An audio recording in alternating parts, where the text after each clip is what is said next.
ಚಿಕ್ಕಮಗಳೂರು ನಗರಸಭೆಯ ನೂತನ ಉಪಾಧ್ಯಕ್ಷರಾಗಿ ಬಿಜೆಪಿ ಅಭ್ಯರ್ಥಿ ಲಲಿತಾ ರವಿನಾಯಕ್ ಅವರು ಅವಿರೋಧವಾಗಿ ಆಯ್ಕೆಯಾಗಿದ್ದಾರೆ.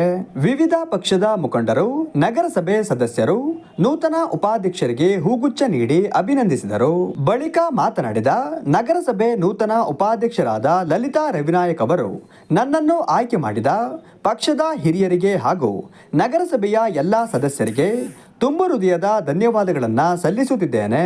ನನಗೆ ಸಿಕ್ಕಿರುವುದು ಅಧಿಕಾರ ಎಂದು ಭಾವಿಸದೆ ಜನರ ಸೇವಕಿ ಎಂದು ಭಾವಿಸಿ ನಗರಸಭೆ ಅಧ್ಯಕ್ಷರೊಂದಿಗೆ ಜೊತೆಗೂಡಿ ಚಿಕ್ಕಮಗಳೂರು ನಗರವನ್ನು ಸ್ವಚ್ಛವಾಗಿಡುವುದರ ಮೂಲಕ ಮಾದರಿ ನಗರವನ್ನಾಗಿ ಮಾಡುತ್ತೇವೆ ಎಂದರು.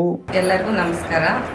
ಮೊದಲನೇದಾಗಿ ನಮ್ಮ ಪಾರ್ಟಿಯ ನಾಯಕರಾದ ಸಿ ಟಿ ರವಣ್ಣಗೆ ಧನ್ಯವಾದವನ್ನು ಸಲ್ಲಿಸ್ತೀನಿ. ಮತ್ತು ನಮ್ಮ 35 ವಾರ್ಡ್ ಸದಸ್ಯರಿಗೂ ನನ್ನ ಧನ್ಯವಾದಗಳು. ನಾನು ಅಧ್ಯಕ್ಷರ ಜೊತೆ ಸೇರಿ ಚಿಕ್ಕಮಗಳೂರು ನಗರವನ್ನು ಸ್ವಚ್ಛವನ್ನಾಗಿ ಇಡಬೇಕು ಅಂತ ಅವ್ರ ಜೊತೆ ಸೇರಿ ನಾನು ಕೈ ಜೋಡಿಸಿ ಕೆಲಸ ಮಾಡ್ತೀನಿ.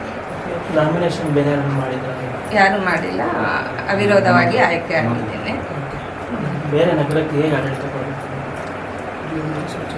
ನೀರು, ಚರಂಡಿದು ಮತ್ತು ಲೈಟು, ಸ್ವಚ್ಛತೆ ಬಗ್ಗೆ ಹೆಚ್ಚಿನ ಇದು ಕೊಡ್ತೀನಿ, ಆದ್ಯತೆ ಕೊಡ್ತೀನಿ.